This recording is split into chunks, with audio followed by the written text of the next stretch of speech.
Good evening.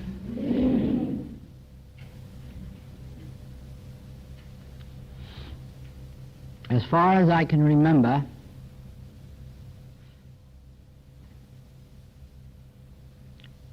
this is the very first class I have ever conducted, about which I can truthfully say I'm sorry to see it come to a close tonight. Never before, well, I know I've never said it, but never before have I felt it. Always before, Saturday night has been the most glorious night in the world for me. After Saturday night, I could dance in the street. And there is a reason, a very definite reason for this. I believe that for the first time in all of the classwork that's been going on since 1947,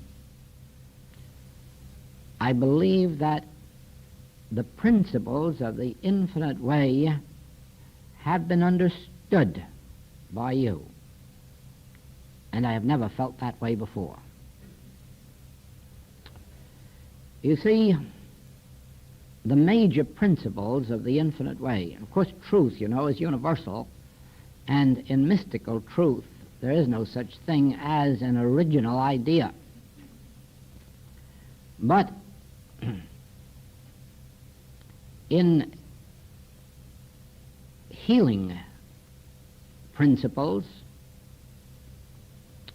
the infinite way is an unfoldment of certain principles that have never before appeared in religious literature of any nature, whether it was mystical, orthodox, or metaphysical.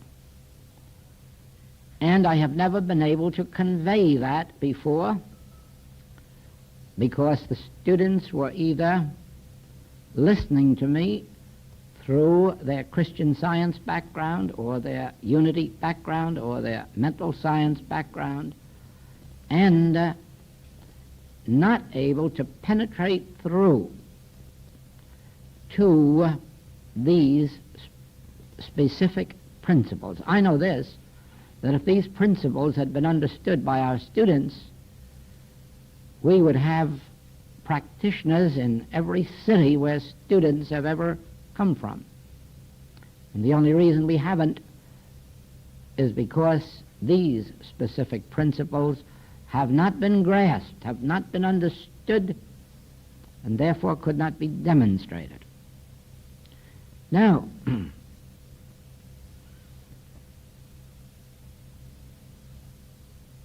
I don't say that in a complaining sense, because it is perfectly natural. Every one of us has, well, let's say has received teachings which we have more or less accepted as divine authority. And it makes no difference how mistaken those teachings may be, we find it impossible to dislodge them from our thought, from our being.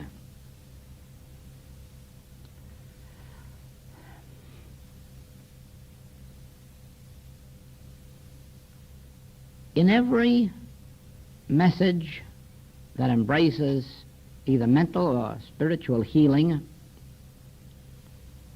the individual is dealt with. You either call the patient by their name, or you address them as you,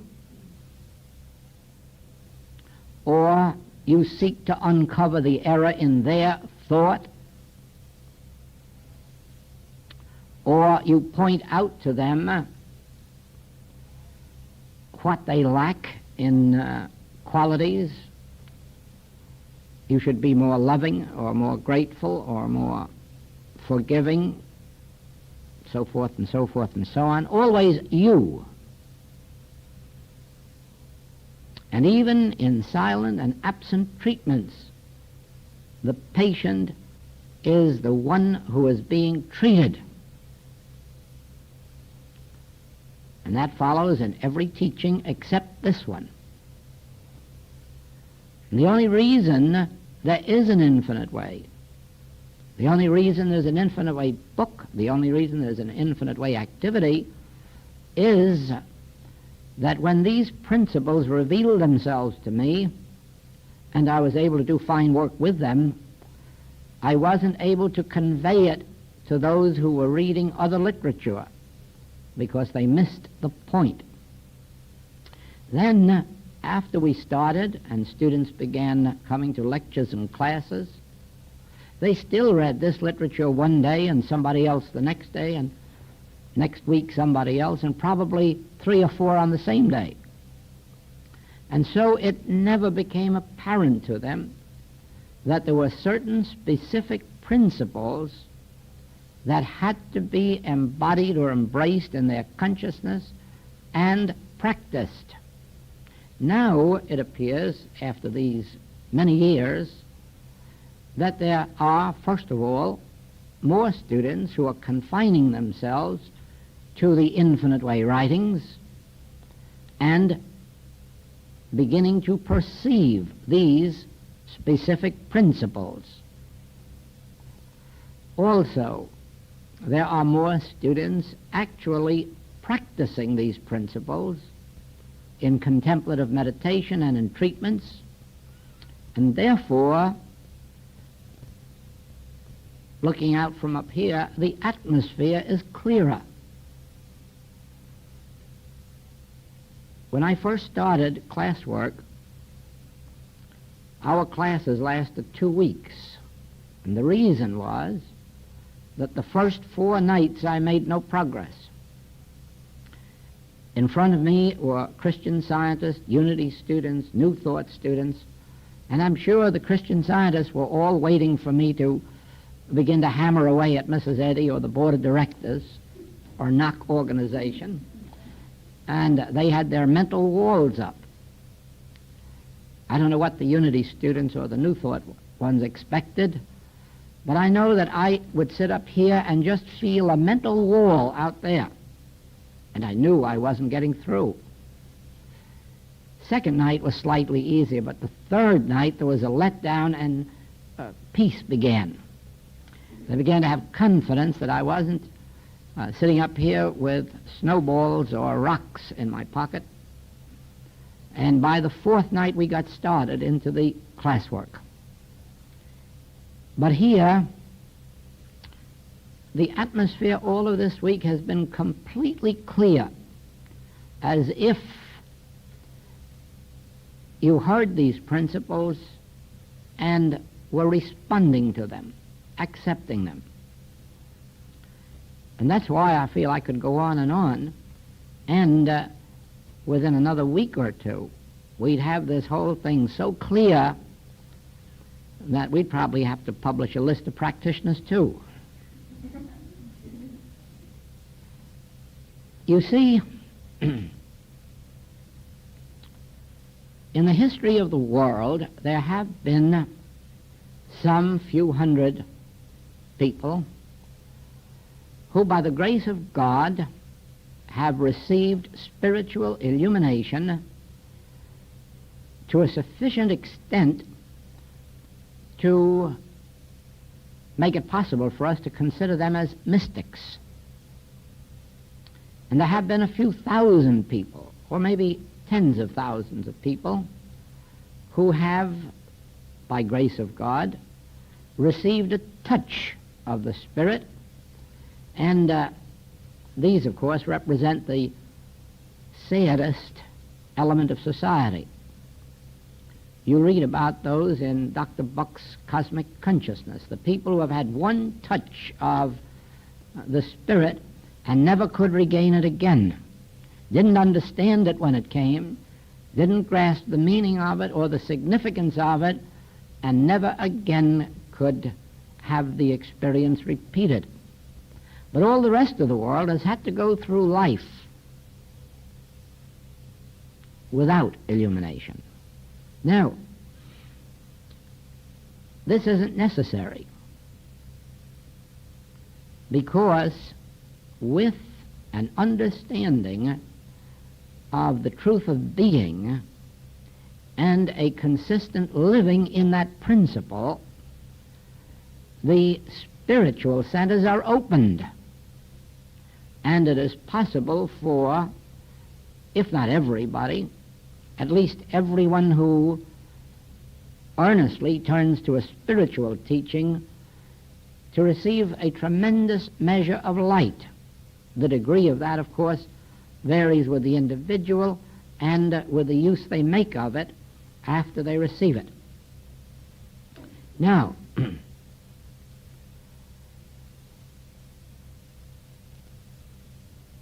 it is virtually impossible to receive spiritual light or illumination as long as your mind is divided against itself, a house divided against itself. And that means as long as you are entertaining the belief that God can do something to something or somebody, or that God can do something for somebody, as long as you entertain the belief in two powers, illumination is impossible, because that is the barrier that separates us from being that man who has his being in Christ. In other words, it is only in proportion as you come to the realization of the nature of God as omnipresence and infinity, and thereby are enabled to think of any and every form of discord as being not a condition and not a person, but a mental imposition, a malpractice, a temptation, state of hypnotism, a nothingness, in other words. Now, the barrier to that is that we think of each other as having certain qualities. Some are good, some are bad. Some are spiritual, some are material. It is absolutely true that some of us are more materially minded than others. Some are more morally minded than others. Some are more sensually minded than others. Some are more money minded than others. But that is not true of the person. That is only true of what, out of the impersonal, they are manifesting. Now, to see a man actually in the act of stealing a wallet, you would have to be kind of foolish not to know that wrong is being done, that you are witnessing a form of error. But as long as you would call that man a thief, you cannot open your consciousness to spiritual illumination, because you can't be entertaining truth while having your mind filled with error.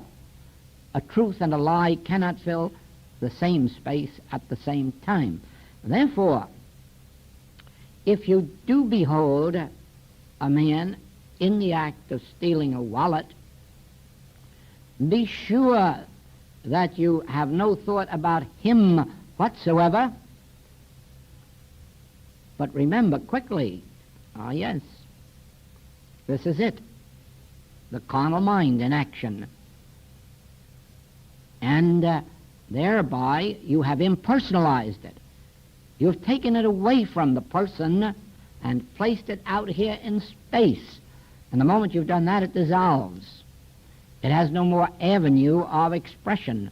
It has no more person through whom to operate.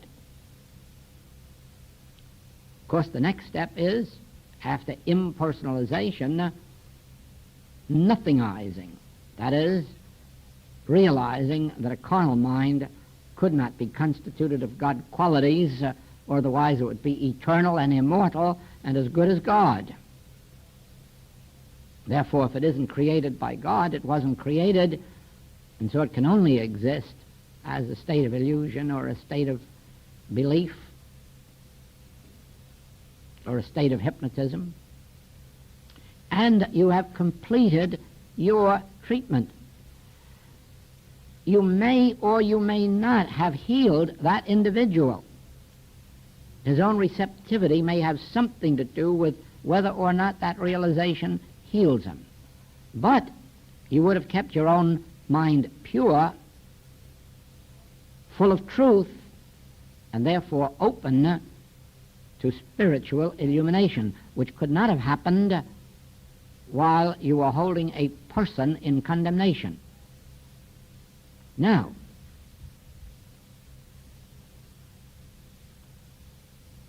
the whole basis of our healing work, and please remember that disease of every name in nature is handled in this way, so is every form of sin or false appetite.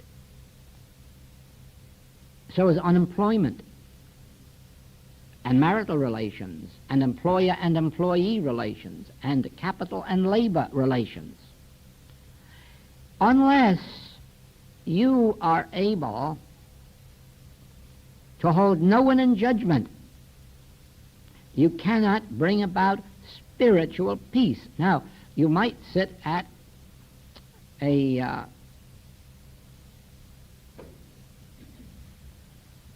table and humanly, in one way or another, bring peace between capital and labor, between employer and employee, but you could not bring spiritual harmony into that scene, because in your mind you are accepting one side as right and one side as wrong. And in the whole of the spiritual kingdom, there is not a right side or a wrong side. There is only a spiritual side, which is an eternal harmony. When we'll just take it at its very lowest level. When we go into prison to do work of any nature at all, and we have no right to go in as infinite way students unless we have reached this understanding, we are not going in to reform anybody, nor are we going in to regenerate anybody, nor are we going in to teach anybody. It is the carnal mind, the world, that believes there are good and evil, that believes there is a man or a woman who has sinned or is sinning or will sin. It is this world that sits in judgment and says good or bad. Not the Christ. The Christ says, judge not after appearances, judge righteous judgment. It also says, why callest thou me good? There is but one good, the Father in heaven. And it also says, neither do I condemn thee. Therefore, you are not the Christ mind, while you have a right and a wrong, a good and a bad, a sick and a well. And the only way that you can come to that state of consciousness is by understanding first that God constitutes individual being. God has manifested itself as individual being. Every individual in the world is God in expression. The one mind and the one life and the one soul and the one spirit made individually manifest. God appearing as individual being. This is a universal truth. Has nothing to do with appearances. This is a universal spiritual truth. Then if this is the truth about you, and since God is no respecter of persons, this is the truth about everyone in jail and everyone in a hospital. Now, the healing Christ is the state of consciousness that first of all knows that truth. And then knows that because of this, no man is evil. No man is good. Every bit of good manifested by man is God in expression. But every bit of evil is the acceptance of two powers, the acceptance of good and evil, eating of that fruit of the tree of good and evil, and sick or well, sinful or pure, and judging by appearances. The Christ mind, then, separates evil from the individual and places it where it belongs, in the devil that is tempting us to accept these two powers, the devil which we now will call carnal mind or mortal mind. And having placed it there, we have taken the burden from your shoulders. You no longer have a guilt complex, no longer are sitting with a burden. If there is one individual anywhere who can look at you and look through the appearance and understand that anything you have done or are doing of an erroneous nature isn't you, it is merely your ignorance of the fact that you're being tempted by an impersonal source, and in your ignorance, acting upon it. You can't ever condemn a person for making a mistake. You can't ever condemn a person for doing something in ignorance. And therefore, every sin and every disease is the product of the ignorance of this very truth.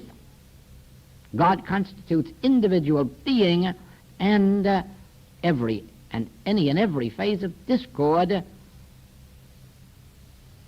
is that carnal mind, that mortal mind. And so we've lifted the burden from you, from the man in prison, from the man in the hospital, from the man in the saloon, the man in the gambling house. We've lifted it from him, and we've placed it out here where it has no law, no activity, no cause, no person, and now it's dead. Now you can rest in that word. If you were sitting in an office or home and your telephone bell were ringing every minute and a half with another person calling for help,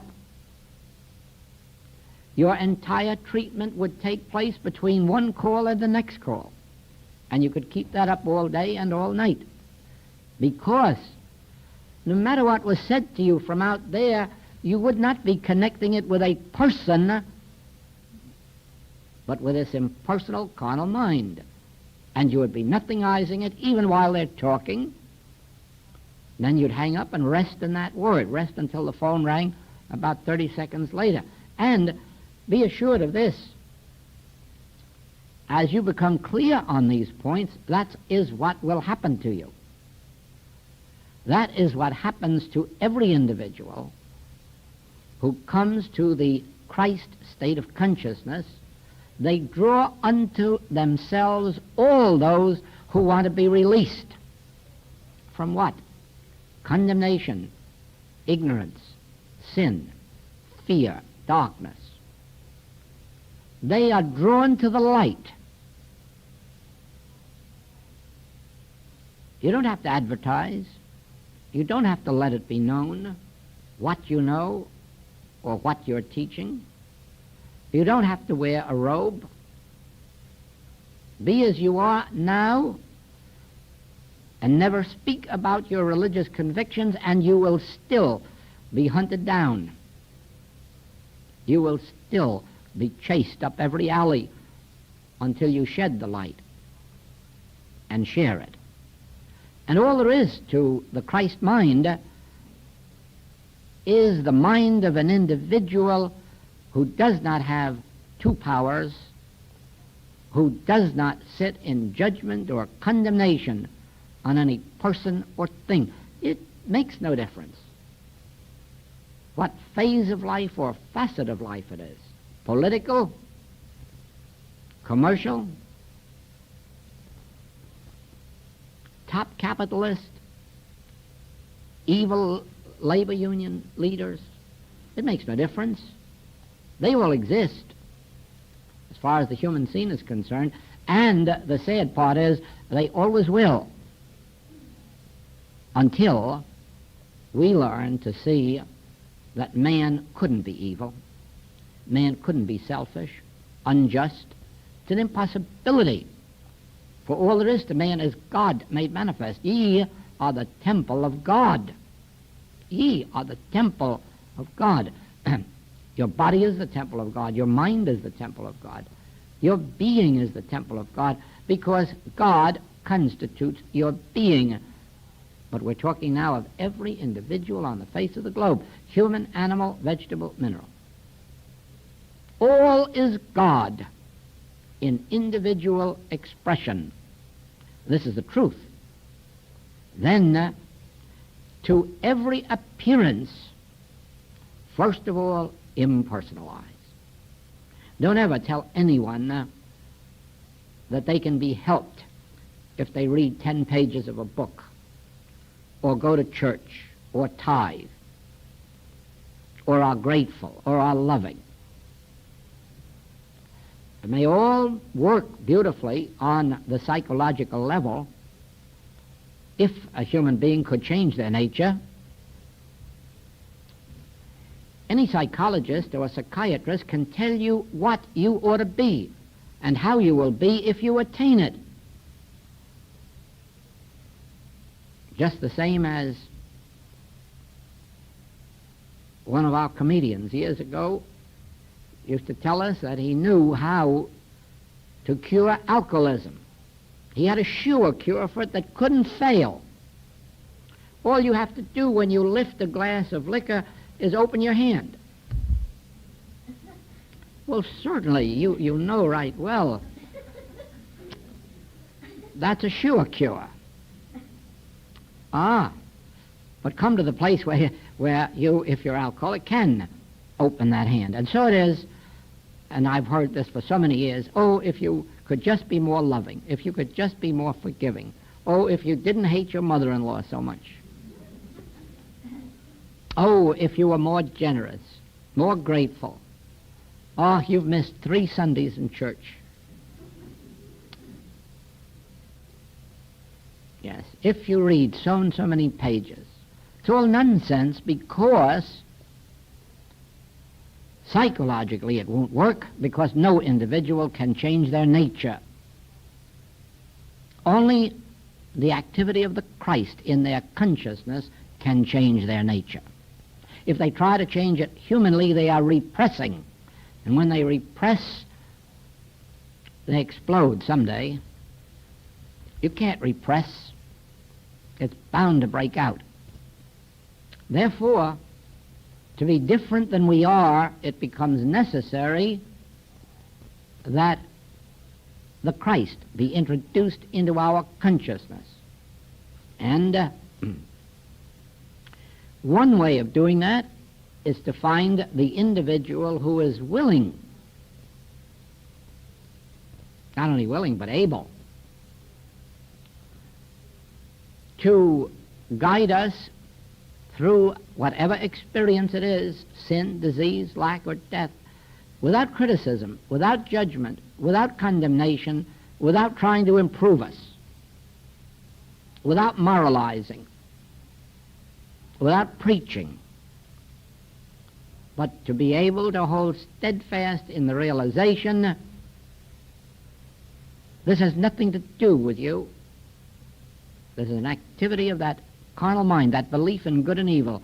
It's a hypnotic suggestion. It's just nothing but a mental imposition that has nothing to do with a person.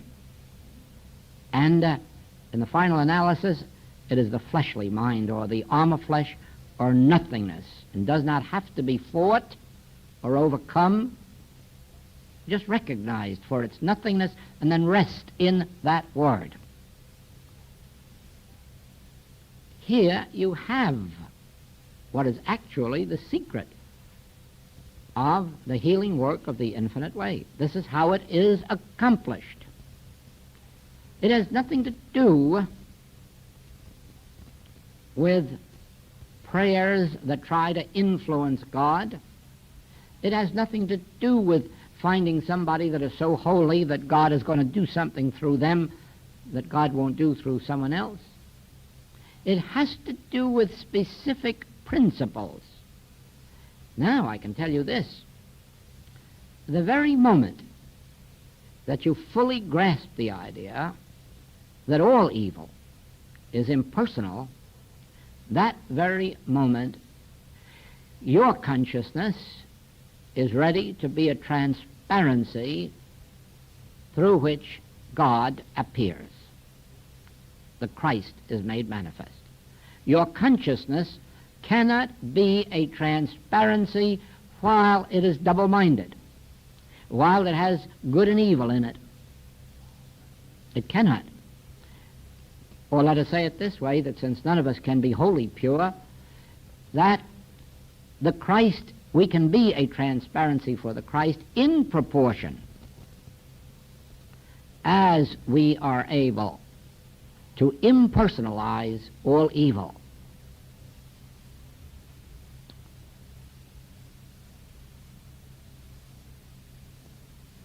Even though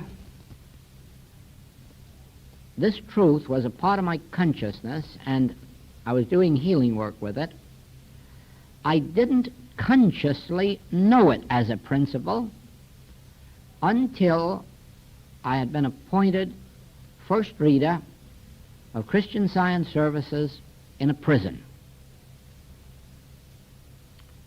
And my first Sunday in the desk was the most miserable experience I ever had. Science and Health, every time I tried to read from it, wanted to jump up and hit me in the face. And I finally had to do that with it. I'm sorry. But I did. I had to hold it firmly. I was so convinced that it was jumping up at me or trying to. And I had some help after it that didn't help. The second Sunday was just as bad, and so was the third. I tried to figure out what was wrong, and I couldn't. But the committee in charge of that activity had told me that all workers in the prison must protect themselves thoroughly from sin-filled thought. And so every Friday night I began to protect myself from sin-filled thought, and I kept at it steadily until Sunday morning. By that time it was ready to eat me up. It was my own evil mind coming back at me, what I was beholding outside. But after that third Sunday, came to the next Friday night, I sat down to my protective work, and then it dawned on me. Protect yourself from sin-filled thought, and man has no mind but God. Now, where would the sin-filled thought be? Man is pure, man is spiritual. And then this whole thing flooded me, that I was the fellow who was putting evil out there.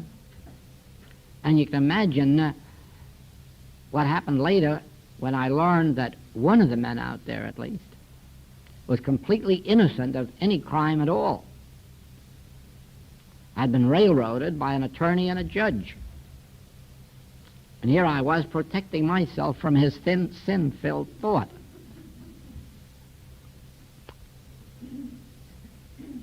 When I became reader there, the average attendance of science services was from 8 to 11 men every Sunday.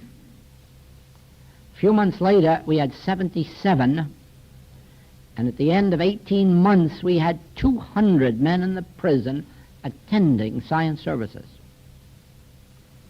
And there was only one reason. I spoke this over with our second reader, with our soloist and our pianist, our usher, and we went there every Sunday pure as pure. We went there completely in the realization that the only men we were meeting was God in expression, the Son of God, the temple of God, and that any appearance of evil was just hypnotic suggestion, was just the belief of good and evil. That's how I learned this principle consciously, through that experience. And it stood me in good stead when I began some prison work here in the island, and also saw miracles take place among those men. So much so that the assistant warden here has written me a letter stating that if only a few men in Honolulu would do for the men what I have done, they would have no prison problem. And I did nothing for them. They've never had money from me or food or anything of any nature. All they had was this, that ability to realize that regardless of the nature of their crime, it wasn't their fault and it wasn't them.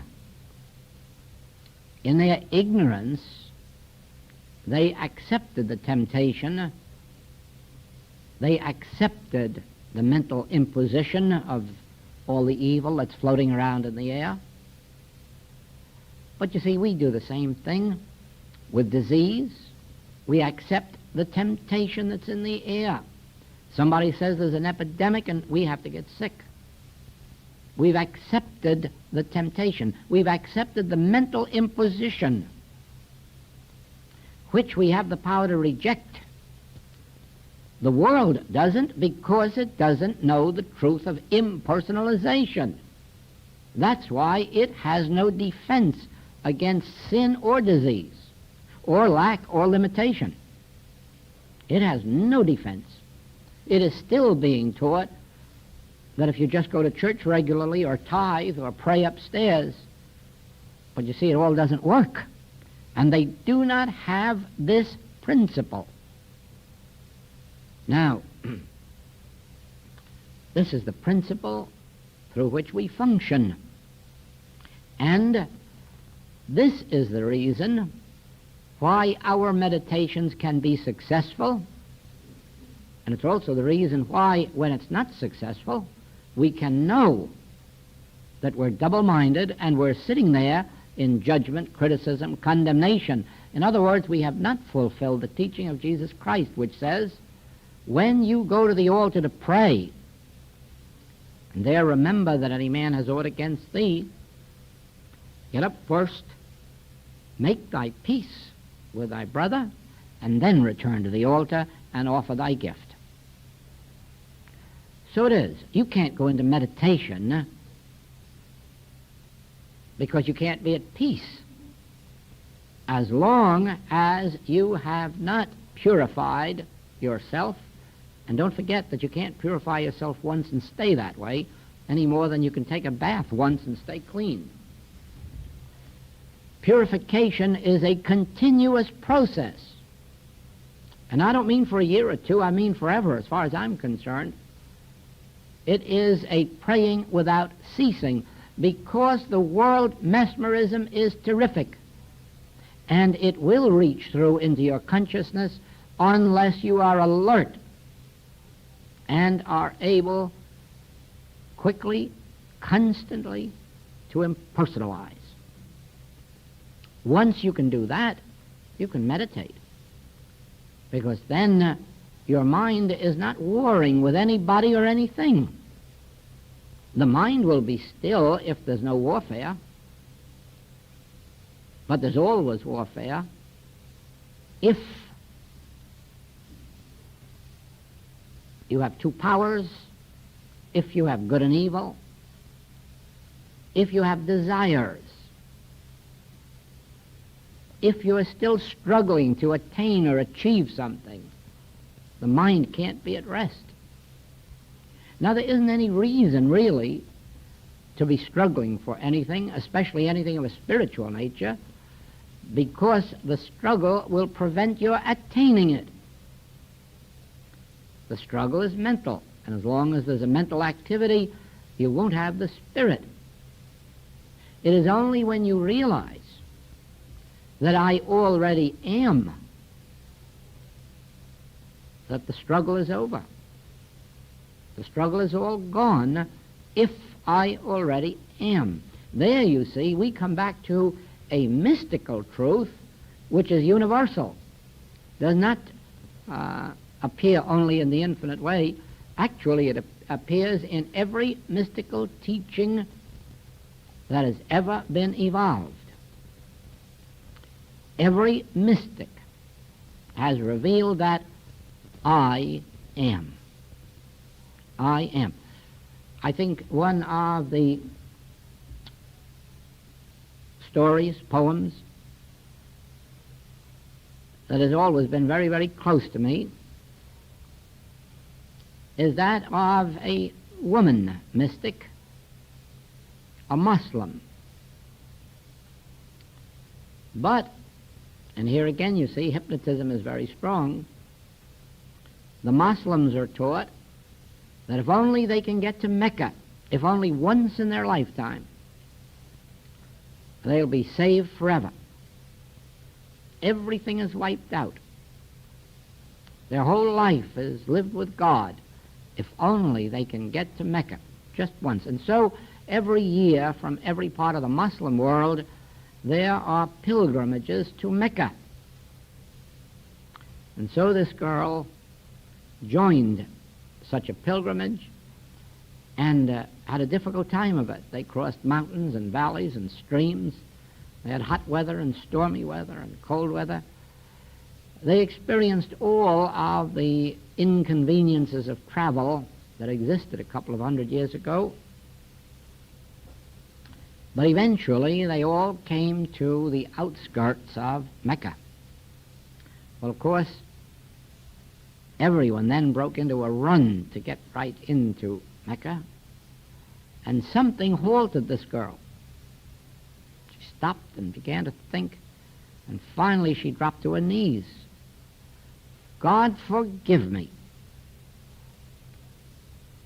for coming all this way to find you in Mecca, you who had found me where I was.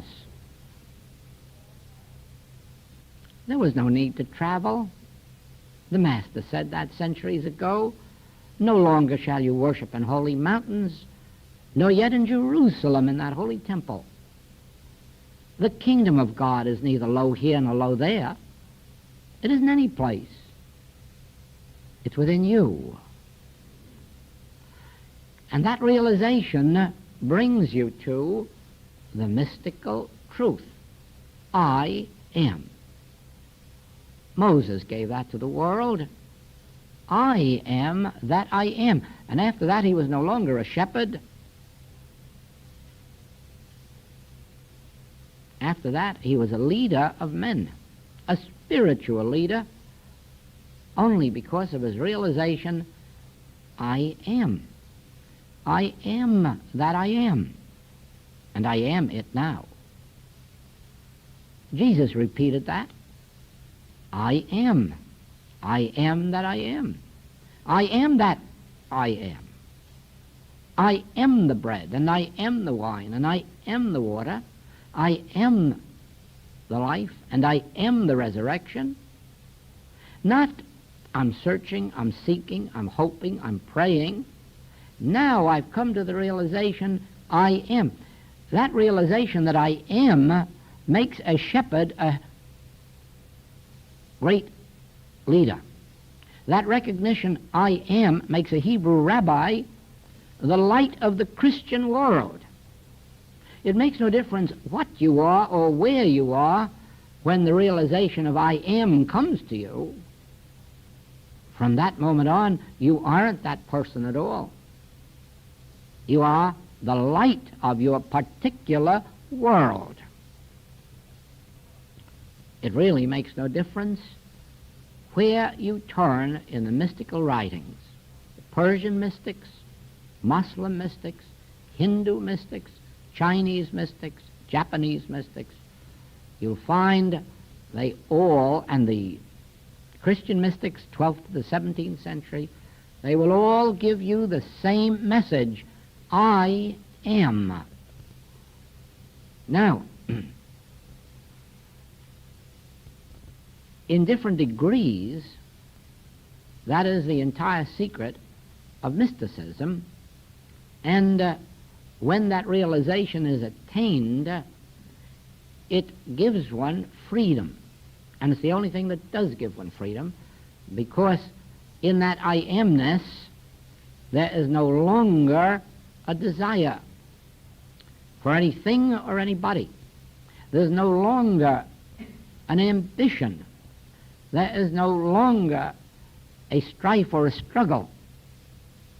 There is a resting in that realization, and then through that realization, everything necessary for our fulfillment, whether it's person, place, thing, circumstance, or condition, automatically flows into existence. But you will find this, I know. You will more easily rise to the mystical experience after you have made a specific practice of impersonalizing and nothingizing. The very moment that you are not fighting powers apart from God, you are resting in I amness. 23rd Psalm. The Lord is my shepherd. He had nothing left to fight for, because if the Lord is my shepherd, I shall not want. Rest in that word. But you see that as long as there is opposition in your mind, as long as there is judgment in your mind, as long as there is duality, two powers, there is no way of your realizing I am. It is only when you have learned to impersonalize and nothingize that your consciousness is so clear, so transparent, that the Christ shines through, that spiritual light shines through. It is a presence that goes before you to make the crooked places straight. And that is one of the reasons that we can't heal everyone, and we can't heal everyone instantly. Because regardless of how true and pure our vision is, you can't remove the effect of something without removing the cause of it. And if an individual is rigidly maintaining within themselves these erroneous traits or whatever they may be, the condition of health or supply won't change until that state of consciousness has changed. Then when the state of consciousness changes, its externalization has to change because the cause isn't there. And what is the cause?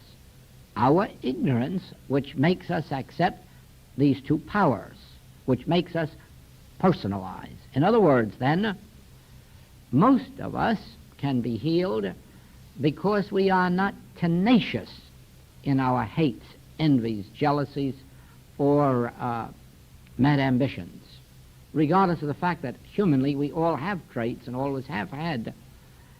They are not violent, and they are not tenacious, and they are not what you might call deep or strong. Therefore, when we come into contact with a consciousness that is not holding us in condemnation, they change our consciousness very easily. When, however, you hit up against those who are adamant in their evils and want to cling to them, and have no desire to be free of them, then you have a more difficult time bringing the light to that consciousness. And for that reason, you will notice many times that you will have to stand very fast with a patient, sometimes for a long time, until there is a yielding within themselves. Because spiritual healing isn't merely adding health to the erroneous state of consciousness that we already are. Spiritual healing is bringing us to the position of yielding our material sense, our mortal sense, our two-ness, our duality. Therefore, some of the things in us are not readily healed.